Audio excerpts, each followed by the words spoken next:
네.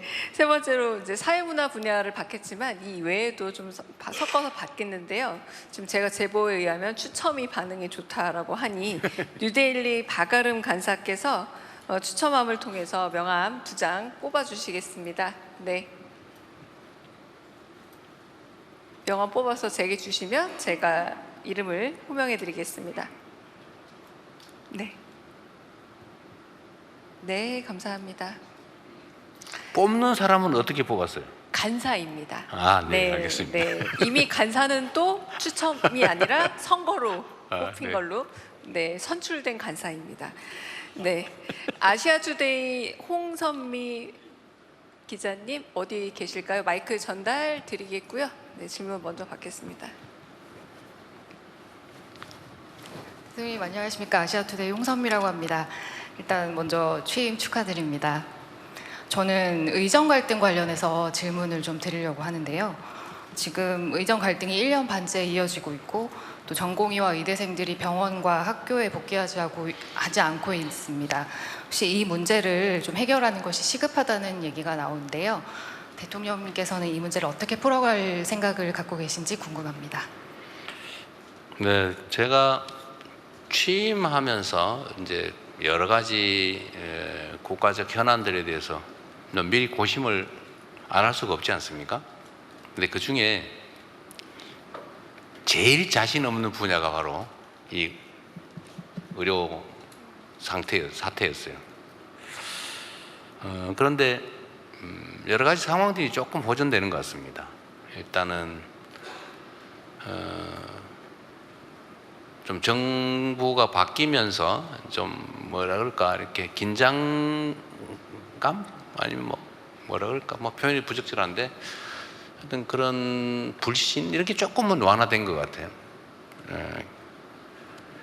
일부 또 복귀도 이루어지고 있다고 하고 이번 2학기에 가능하면 이제 복귀할 수 있는 상황을 정부 차원에서 많이 만들어 내야 되겠죠. 제가 또 하나 그 희망의 전조라고 보면 우리 복지부 장관 후보에 대해서 환영 성명을 냈더라고요. 의료단체에서. 그래서 그것도 하나의 좀 희망적인 사인이 아닐까 생각합니다. 어쨌든 전 정부의 좀 과도한 억지스러운 정책 그리고 좀 납득하기 어려운 일방적 강행 이런 것들이 문제를 많이 악화시켰고 의료 시스템을 많이 망가뜨렸는데 어쨌든 국가적 손실도 매우 컸던 것 같아요. 빠른 시간 내에 대화하고 저는 이것도 역시 솔직한 토론이 좀 필요하다고 생각합니다. 오해가 전에 제가 박단 위원장도 보고 의료 단체들도 면담을 해봤는데 하여튼 불신이 큰 원인이더라고요. 어떻게 믿냐 그런 거 많았습니다. 근데 신뢰를 회복하고 대화를 충분히 하고 또 적절하게 또 필요한 영역에서 타협을 해나가면 충분히 해결할 수 있겠다 그런 생각이 듭니다. 복지부 장관이 빨리 임명되기를 기대하고 있습니다. 네, 다른 한 장의 명함은 경남일보 이용구 기자님이었습니다. 네, 계신데 손 들어주시면 마이크 전달드리겠습니다.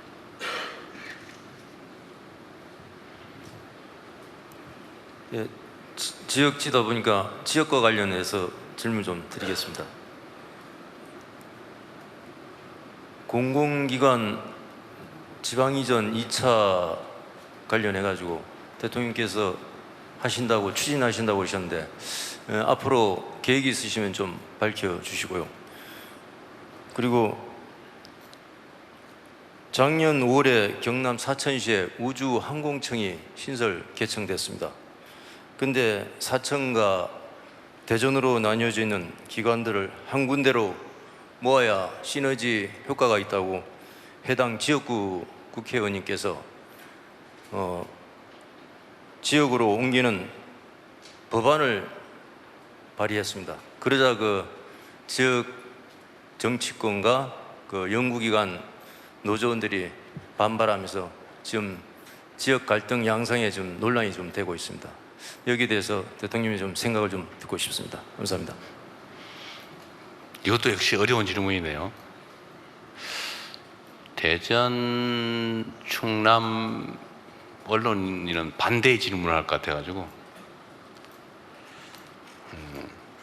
2차 공공기관 이전의 구체적 계획은 아직 수립하지 못한 단계고 지역균형 발전에 2차 공공기관 이전이 필요하기 때문에 그거는 관련 부처가 좀 정비가 좀 되면 계획을 수립해 보겠습니다. 지금으로서는 세부적인 구체적 계획까지는 수립하지 못했습니다. 특정 공공기관을 어디에 둘 것이냐, 이 문제는 참 어려운 문제예요. 제가 해수부를 부산으로 옮기겠다고 했더니 대전에서 일부 또 반발, 충남에서 반발을 하고 심지어 인천에서는 왜 인천으로 안 오고 부산으로 가냐 또 그런다고 해요. 근데 그거는 뭐 정책 결정을 하는 입장에서는 언제나 맞닥뜨리는 일입니다.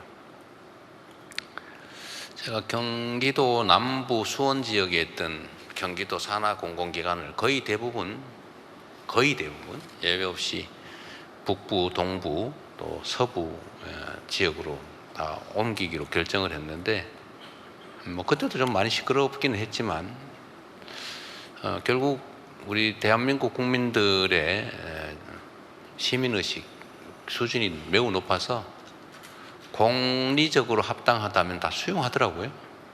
제가 그 결정하고 난 다음에 뭐 도지사로서 지지도가 떨어졌다는 소리는 사실 못 들었어요.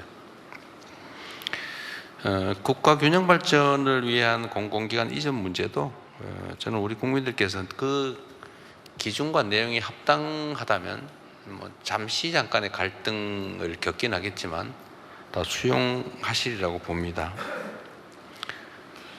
뭐 어차피 얘기 나온 김에 해수부 얘기를 좀 하면 부산 상황이 사실 매우 심각해요.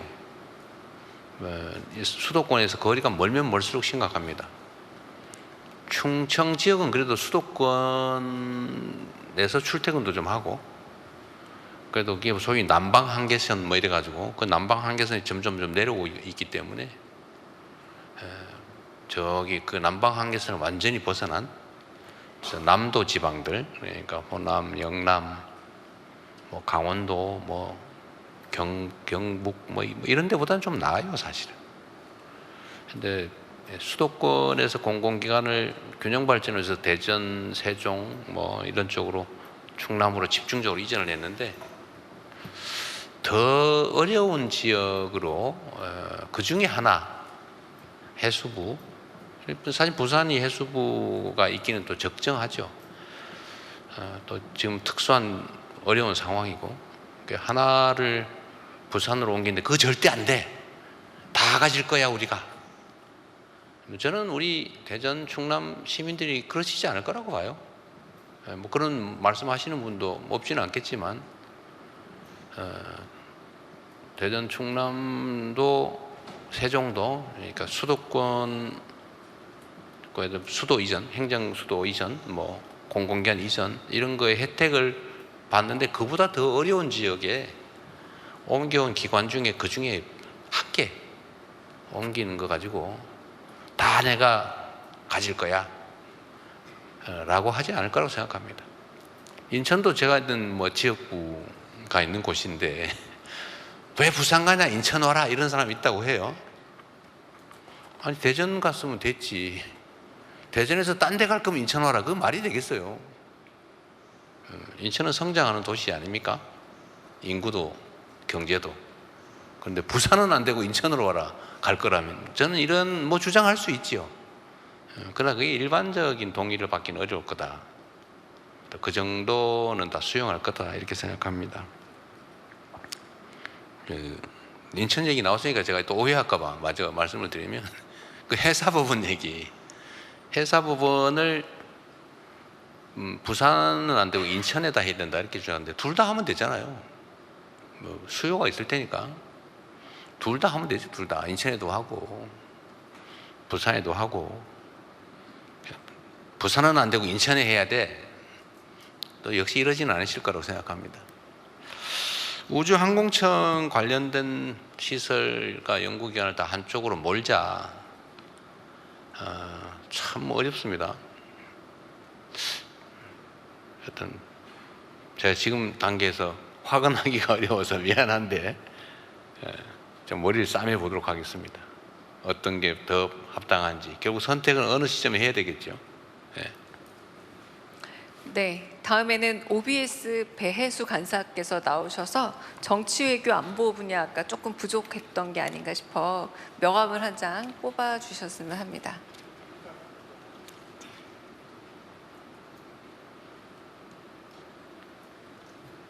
네, 감사합니다. 이거 네. 뽑히면은 뭐 저기 상금이라도 주고 그래야 되는 거 아니에요? 오늘 이렇게 질문 기회를 얻는 걸 아마 아, 그래요? 더 반기시는 듯합니다. 미디어 팬의 김소정 기자님 어디 계실까요? 네.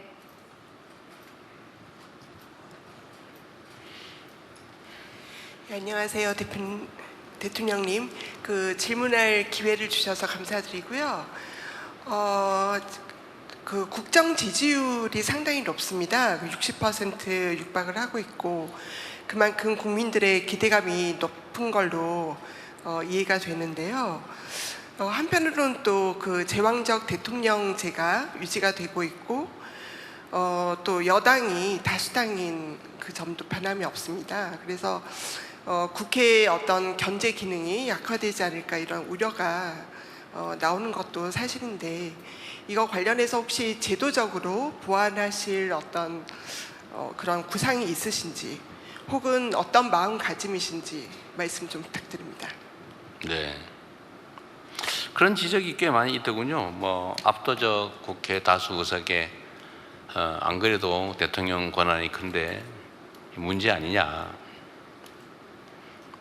근데 제가 드릴 수 있는 말씀은 이게 바로 국민의 선택이라는 것입니다. 언제나 상황은 두 가지 중에 하나겠죠. 여소야대거나 야대 여소거나 뭐 둘 중에 하나 아니겠어요.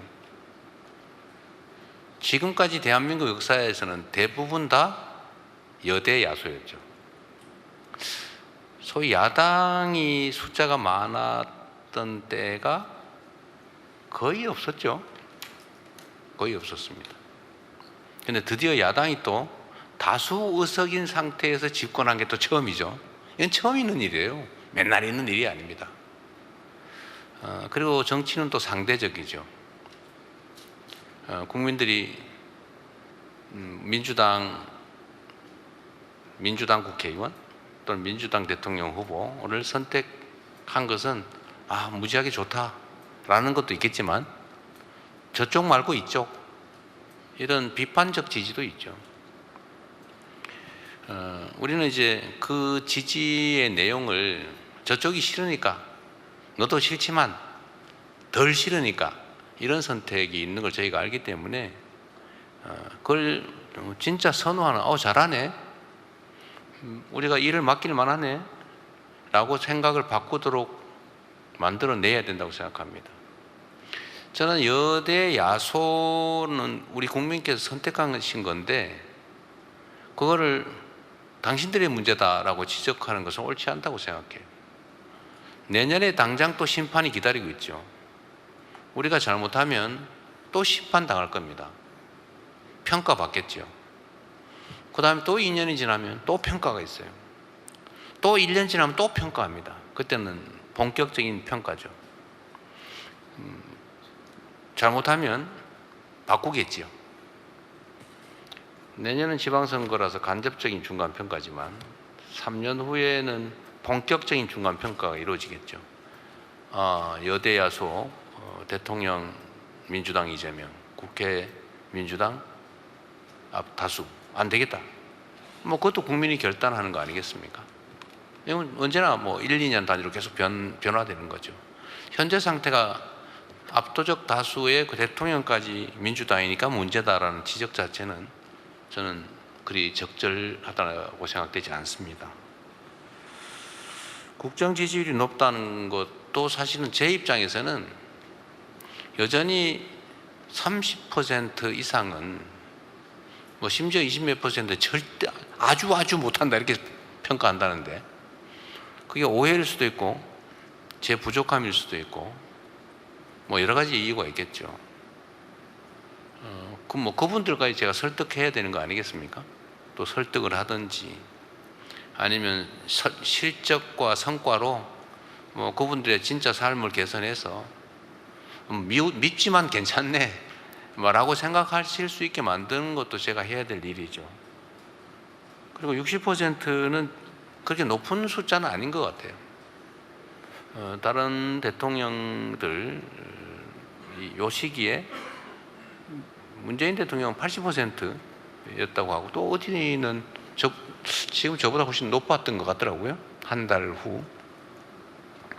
그래서 그렇게 높다고 생각하지 않습니다. 좀 더 낮은 자세로 더 진지하게 국민들의 지지를 획득하기 위해서 인정을 받기 위해서 노력하겠습니다.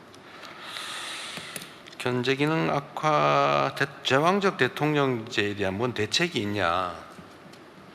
사실 뭐 여러분도 직접 경험해 보셨지만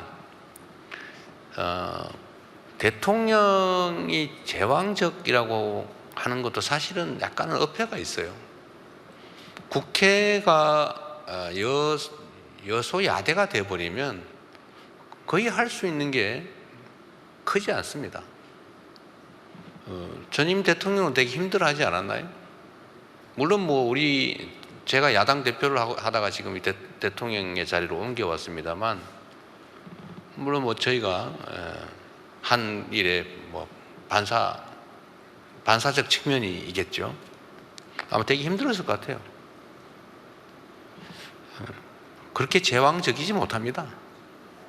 그 상황 따라 다른 거죠. 그리고 이걸 제도적으로 어떻게 하는 건 제 몫은 아니죠. 그러나 저는 감사원 기능은 국회로 지금이라도 넘겨줄 수 있으면 좀 넘겨주고 싶습니다. 그리고 권력은 견제하는 게 맞아요. 근데 그건 권력을 가진 본인의 안위를 위해서라도 견제를 받는 게 좋습니다. 그래서 저는 제가 특별감찰관 임명을 제가 지시해놨죠. 하자. 되게 불편하고 그러긴 하겠지만 제 가족들, 가까운 사람들이 불행을 당하지 않도록, 물론 저를 포함해서 불행을 당하지 않도록 예방하는 게 중요하다. 있는 뭐 비리를 찾아내는 것, 뭐 지금이야 한 달밖에 안 됐으니까 뭐 비리 하려도 할 시간도 없었을 텐데 앞으로도 혹여라도 그럴 가능성을 미리 예방하고 봉쇄하는 게 모두를 위해서 좋겠다 해서 제가 특별감찰관 임명도 지금 국회에다 요청하라고 해놨습니다. 좀 그럴 필요가 있을 것 같아요. 뭐 이런 것들은 좀 할 필요가 있겠지만 제도를 바꾸는 것은 그렇게 지금 단계에서는 깊이 생각해 보지 못했습니다. 네. 네, 제가 잠깐 서 있는데 여기 앞에 서울경제 송종호 기자가 뽑기를 한 번만 더 하자라는 긴급 민원이 와서 네. 네, 마지막 질문을 벌써 마지막 됐어요. 한번 저희 이제 기자분 질문을 다양한 양식이 있지만 아까 배수 기자님께서 한 번 더 그 민생 경제 분야가 조금 질문 부족했던 거 아니냐라는 민원이 있어서 거기서 한 분 더 추첨해 주시면 네.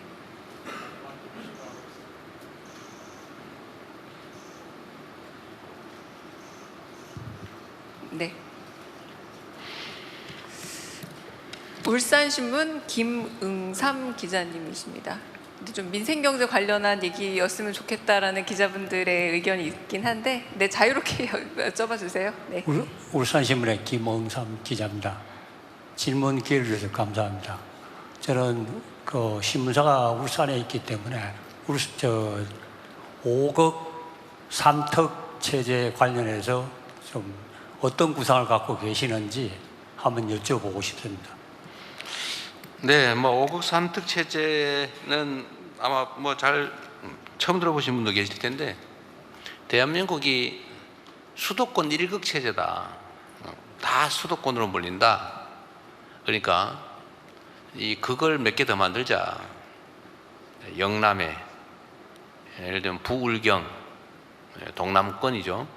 또 충청권, 그 다음에 호남권, 그러면 5극이 되죠. 서울까지 합치면. 대구 경북권. 네.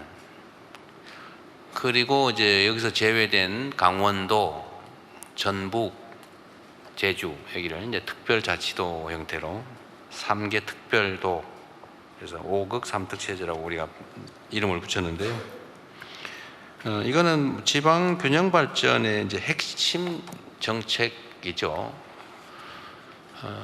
충청권 메가시티, 또 대구 경북 통합, 또 부울경 동남권, 광주 전남 호남권. 여기에는 앞으로 저희가 이제 뭐 정책이든 재정이든 집중하려고 합니다.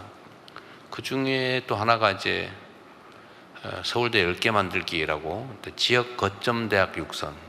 그래서 인프라 구축, 교육 기관을 포함한 인재 양성 기관, 또 정주 여건, 그리고 이제 기업 유치, 또 이를 위한 뭐 재생에너지를 포함한 에너지 공급 대책, 뭐 이런 것들을 좀 종합해서 수도권과 똑같지는 않겠지만 어쨌든 새로운 중심을 만들어 나가야 되겠다라는 말씀을 저희가 계속 드리고 있습니다. 여러 가지 개별적인 정책들이 집행이 될 텐데, 제가 이제 각 지역을 다니거나 또는 지방시대위원회 뭐 등등을 통해서 구체적으로 어떻게 하면 이 5극 3특 체제를 현실화할 수 있겠냐는 계속 고민해 나가도록 하겠습니다. 다변화해야 되기 때문에 그러려면 외교 역량이 매우 중요한 것 같아요. 제가 아주 시장일 때, 뭐 기초단체장일 때도 해외 교류 사업을 기업인들하고 같이 하니까 매우 효율적이더라고요. 뭐 권한이 요만할 때도. 그런데 대한민국은 이제 국제사회가 인정하는 주요 국가가 됐기 때문에 좀 외교 분야에서 좀 각별히 신경 쓰고 자주 만나고 또 저변을 확대하면 우리 기업들의 또 우리 상품과 서비스, 우리 문화의 해외 진출에 크게 도움이 되는 것 같습니다. 자주 많이 다양하게 만날 생각이란 말씀을 드리고요. 휴가는 제가 성남시장 때 2번 공식적으로 휴가를 갔다가 2번 다 여러분과 같은 선배들한테 엄청나게 제가 깨졌다고 그럽니까? 뭐 그런 일이 있어요. 이상하게 제가 휴가를 가면 비가 와가지고 수재가 난다든지 또는 뭔 일이 있고 저를 노리고 일부러 기다리고 있더라고요. 휴가 가나 안 가나? 그래서 그 다음부터는 제가 아니 뭐 공직자가, 선출직 공직자가 뭐 휴가가 어딨냐, 눈 감고 쉬면 휴가고 눈 뜨고 일하면 직장이지 뭐 이러면서 저도 그냥 필요할 때 쉬자 이렇게 해서 공식 휴가를 별로 안 가졌는데, 그러니까 뭐 약간 부작용이 또 있더라고요. 부하 공직자들이 또 못 쉬는 거예요, 공식적으로. 그래서 막 민원이 생기고 그래서 휴가를 정하긴 정하되 실제로 휴가를 정한 공식 기간에는 일을 하고 그 아닌데 아무 때나 뭐 영 힘들 때는 좀 쉬고 그랬는데요. 이번에는 휴가를 가야 되겠어요. 근데 또 하필 휴가를 갈 예정 시기에 전당대회를 한다고. 그래서 뭐 잘 모르겠지만 좀 쉴 생각입니다. 뭐 사실은 이게 체제가 이제 공직 사회가 안정이 되면 그 선장이 맨날 갑판 위에 올라가 가지고 항해사한테 이래라 저래라 지도 보면서 지시 안 해도 되는 것처럼 안정이 되면 사실 여유가 많이 생겨요. 이제 그 체제를 그 휴가 갈 때까지 갖출 수 있을지는 약간 의문이긴 한데 잘하면 될 것 같습니다. 또 휴가를 가면 휴가 때 여러분들 따로 한번 자유롭게 뵐 시간 있으면 좋을 것 같아요. 뽑기를 하든지. 네. 네. 하실 말 있어요? 아까 했잖아요. 네, 하진 않으셨고요.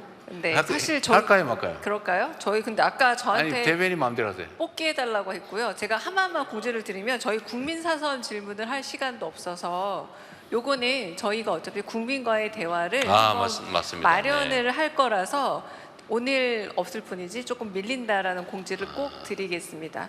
네, 송종호 기자님 무슨 말씀하시고 싶은 걸까요? 굉장히 질문이요? 중요한 건데. 네, 질문요. 아주 30초 아니면 제가 빨리 하겠습니다. 네. 예, 서울경제 송종우 기자입니다. 아까 서울 이제 수도권 가밀화와 지역 균형 발전을 위해서 신도시 새로 건설하는 거에 대해서는 이 목마른데 소금을 먹는다는 말씀을 하셨어요. 사실은 근데 이게 지금 바닷물. 바닷물, 수돗물이 아니고 바닷물. 소금물, 소금물. 바닷물. 아, 소금물. 예. 시간이 없습니다. 그런데 이게 사실은 지금 부동산 대책이 나온 이후에 대출 규제가 강력한 상황에서 그 다음 수준의 대책은 파격적인 공급 대책이라는 생각들을 할 텐데 이 신도시 건설을 안 한다는 메시지가 시장에는 좋지 않은 시그널이 될 것 같아서 이에 대한 파격적 공급 대책이 필요하다는 생각이 들어서 여쭤봅니다. 네. 기존에 계획된 신도시가 아주 많이 남아 있어요. 공급이 실제 안 되고 있습니다. 상당한 규모인데 새로 신도시 기획을 할 것인지에 관한 얘기였어요. 기존에 돼 있던 거에는 그대로 해야죠. 대신 속도를 좀 빨리 할 생각입니다. 속도를 빨리 할 생각이고, 그리고 제가 이제 부동산과 관련된 말씀을 좀 드리면 이번에 대출 규제는 맛배기 정도에 불과하죠. 부동산 관련된 정책이 많아요. 예를 들면 수요 억제책, 공급 확대책 있는데, 공급 대책도 꼭 신도시의 신규 택지만이 아니고 기존 택지들 재활용이나 기존 부지를 활용하는 방법도 얼마든지 있습니다. 고미로 할 수도 있고요. 근데 공급도 다양한 방법이 있다. 얼마든지 가능하다. 그리고 더 근본적으로 수요 억제책으로는 지금 이거 말고도 많아요. 저는 대한민국의 미래가 이 부동산 정책에도 크게 영향을 받을 거라고 봅니다. 안 그래도 좁은 국토에 수도권 집중이 심화되고 있는 와중에 이 투기적 수요가 사실 부동산 시장을 매우 교란을 하는데, 좀 전체 흐름을 좀 바꿀까 해요. 제 마음대로 되지는 않겠지만 이제는 부동산보다는 금융시장으로 옮기는 게 훨씬 더 낫지 않을까, 그런 생각을 좀 합니다. 또 그렇게 만들려고 합니다. 얼마든지 또 가능하고. 그리고 이제 지방 균형 발전 정책은 좀 시간은 걸리겠지만 확고하게 추진해서 지방이 더 이상 인구 소멸 또는 수도권에 또 과도하게 인구가 밀집하지 않도록 전체적인 방향을 바꿀 생각이라는 말씀을 드립니다. 공급 억제책, 그러니까 수요 억제책은 아직도 엄청나게 많이 남아 있다. 이건 맛배기 정도다. 이렇게 제가 말씀을 드리고요. 공급도 좀 속도를 충분히 내면 걱정할 상황은 전혀 벌어지지 않을 거다, 이 말씀드립니다. 네, 긴 시간 고생하셨습니다. 네. 이제 이 마지막 질문과 대답으로 인해 수석실과 대변인실이 더 바빠지지 않을까라는 예감을 해봅니다. 민생경제 분야, 그리고 정치, 외교, 안보 분야, 사회, 문화 분야 기자들과 가깝게 폭넓게 새롭게 소통하는 자리 가져봤습니다.